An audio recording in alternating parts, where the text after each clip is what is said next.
नमस्कार दोस्तों, हमारे यूट्यूब चैनल सॉलिड गुरुजी में आपका स्वागत है। तो हम इस वीडियो में देखेंगे पंचायती राज। जी हाँ दोस्तों, भारतीय संविधान में 73वां संविधान संशोधन हुआ। इसमें भाग 9 अनुसूची 11 को जोड़ा गया। भाग 9 के अंतर्गत अनुच्छेद 243 ए से लेकर 243 ओ तक को हमको इसमें याद करना है ट्रिक के माध्यम से। जी हाँ दोस्तों, अनुच्छेद 243 ए से 243 ओ तक जो दिया गया है उनको हमको याद करना है ट्रिक के माध्यम से। तो देखिए आपके सामने ये है, इसको हम याद करेंगे ट्रिक के माध्यम से। तो 243 जो है उसमें है परिभाषा। अब अनुच्छेद 243 ए से 243 ओ तक हमको याद करना है ट्रिक के माध्यम से। तो चलो ट्रिक की ओर बढ़ते हैं और ट्रिक के माध्यम से याद करते हैं। तो अनुच्छेद 243 ए में है ग्राम सभा। अब ग्राम सभा क्या है? ग्राम सभा सबसे छोटी इकाई है। अब यहीं से हमको याद करना है। तो स्टार्ट करना है ग्राम सभा से। ए ग्राम सभा, ए ग्राम सभा, ऐसा इसको रिलेट करके याद रखना। और ये फर्स्ट है तो आपको याद रहेगा। नेक्स्ट अनुच्छेद 243 बी पंचायतों का गठन। इधर पकड़ना है गठन, गठन माने बनाना। और अनुच्छेद 243 बी में बी से पकड़ना ब, बनाना। बी को क्या बनाना है? ब से बनाना। और गठन, गठन माने बनाना। तो इस तरह इसको रिलेट करके याद रख सकते हो। सी पंचायतों की संरचना। तो स से सी और स से संरचना, ऐसा इसको पकड़ के याद रख सकते हो। डी सीटों का आरक्षण। अब इधर पकड़ना है डी, देना। डी से बनाना है देना। तो क्या देना है? आरक्षण देना है। क्या देना है? आरक्षण देना है। इस तरह इसको रिलेट करके याद रख सकते हो। फिर ई पंचायतों का कार्यकाल। अब देखिए जो ई अल्फाबेट है ये कितना नंबर है? 5। तो पंचायतों का जो कार्यकाल होता है कितने वर्ष का होता है? 5। इस तरह इसको रिलेट करके याद रख सकते हो। या फिर ईयर, ई से क्या आ रहा है? ईयर, ईयर वर्ष। तो कितने वर्ष का होता है कार्यकाल? 5 वर्ष का। इस तरह इसको याद रख सकते हो। फिर एफ सदस्यों के अयोग्यताएं।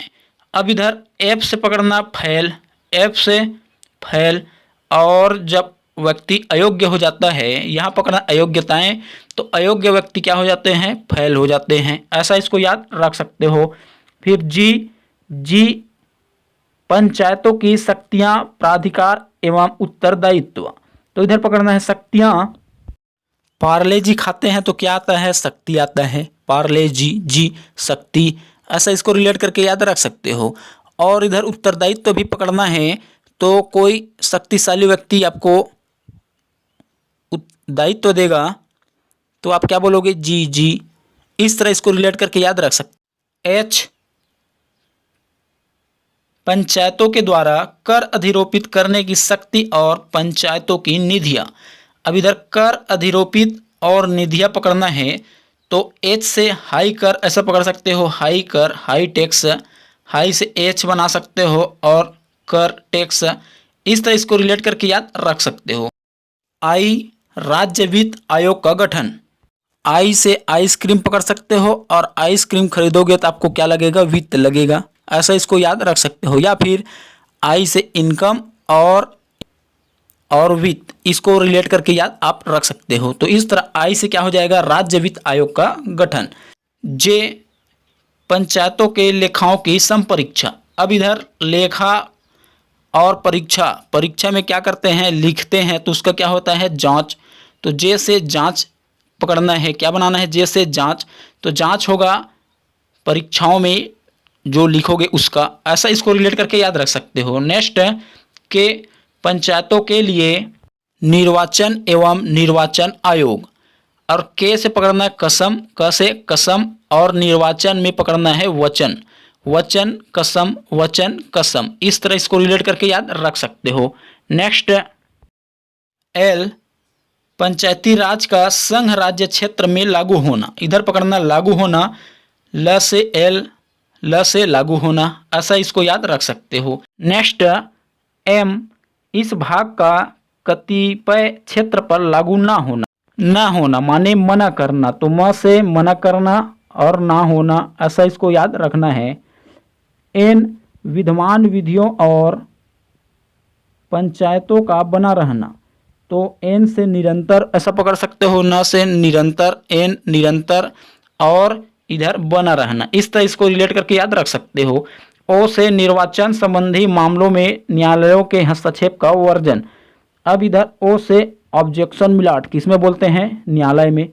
न्यायालय में क्या बोलते हैं? ऑब्जेक्शन मिलाट, ऑब्जेक्शन मिलाट, इस तरह इसको रिलेट करके याद रख सकते हो।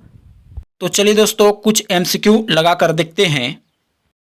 तो प्रश्न नंबर पहला है, सुमेलित कीजिए 243 ए पंचायतों की संरचना, 243 बी सीटों का आरक्षण, 243 सी पंचायतों का गठन, 243 डी ग्राम सभा।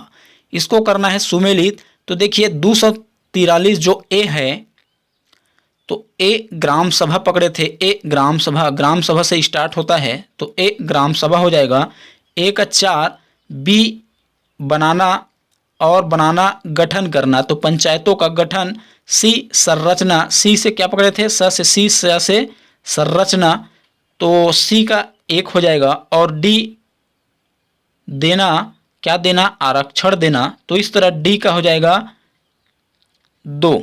तो ए का 4 कहाँ है? ए में, और बी का 3 कहाँ है?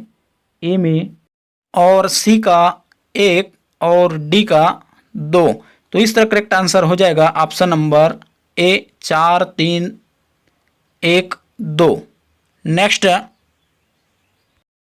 भारत के संविधान के किस अनुच्छेद में पंचायतों की शक्तियों अधिक जिम्मेदारियों के प्रधान है? अब इधर पूछा है शक्ति, तो देखिए शक्ति किसमें मिला था? पार्ले जी खा के। इस तरह इसका करेक्ट आंसर हो जाएगा ऑप्शन नंबर सी, अनुच्छेद 243 जी। नेक्स्ट, भारत के संविधान के किस अनुच्छेद के तहत प्रत्येक पंचायत में अनुसूचित जातियों और जनजातियों के लिए सीटों का आरक्षण प्रदान किया गया है? अब पूछा गया है इसमें क्या सीटों का आरक्षण, तो आरक्षण देना है, क्या देना है? देना है आरक्षण को, तो डी से देना पकड़े थे, तो ऑप्शन नंबर जो बी अनुच्छेद 243 डी जो दिया गया है वह हो जाएगा करेक्ट आंसर। तो ऑप्शन नंबर बी क्या हो जाएगा? करेक्ट हो जाएगा। नेक्स्ट, इस भाग के प्रावधानों के अनुसार गांव मध्यवर्ती और जिला स्तर पर हर राज्य में पंचायतों को गठित किया जाएगा, तो गठित किया जाएगा पकड़ना, गठित बनाना, तो बी से पकड़े थे बनाना, तो इसका करेक्ट आंसर हो जाएगा ऑप्शन नंबर सी, अनुच्छेद 243 बी, बी से बनाना पकड़े थे, बनाना गठित करना, तो सी करेक्ट आंसर हो जाएगा। नेक्स्ट, संविधान के अनुच्छेद 243 ओ किससे संबंधित है? तो देखिए ओ से बनाए थे ऑर्डर, ऑर्डर, ऑर्डर, तो कहाँ होता है ऑर्डर? ऑर्डर न्यायालयों में, तो ऑप्शन नंबर डी निर्वाचन संबंधी मामलों में न्यायालय के हस्तक्षेप का वर्जन, ये करेक्ट आंसर हो जाएगा, तो ऑप्शन नंबर हो जाएगा डी। नेक्स्ट, पंचायत के सदस्य के रूप में अयोग्यता के संबंध में प्रधान है। अब अयोग्य पकड़े थे, अयोग्य कौन होता है? जो फैल होता है, तो फैल में पकड़े थे एफ से बनाए थे फैल, तो correct answer option number B अनुच्छेद 243 एफ फैल अयोग्य हो जाएगा, ऐसा रिलेट किए थे, तो इस तरह करेक्ट आंसर हो जाएगा ऑप्शन नंबर बी अनुच्छेद 243 एफ। नेक्स्ट, भारत के संविधान के किस अनुच्छेद में कहा गया है कि प्रत्येक पंचायत जब तक कि किसी कानून के तहत समय से पहले ही भंग नहीं हो जाती, उसकी पहली बैठक के लिए नियुक्ति की गई तारीख को 5 साल तक जारी रहेगी और आगे नहीं? तो यहाँ कार्यकाल पूछा है 5 साल, तो 5वां नंबर अल्फाबेट का क्या होता है? ई, तो इसका करेक्ट आंसर हो जाएगा ऑप्शन नंबर डी अनुच्छेद 243 ई। इस तरह इसको रिलेट करके याद किए थे। तो दोस्तों ये वीडियो आपको कैसा लगा? अगर वीडियो पसंद आया होगा तो हमारे चैनल को लाइक, सब्सक्राइब व शेयर करना ना भूलिएगा, ताकि ऐसा ही वीडियो आपके पास आता रहे। वीडियो देखने के लिए धन्यवाद।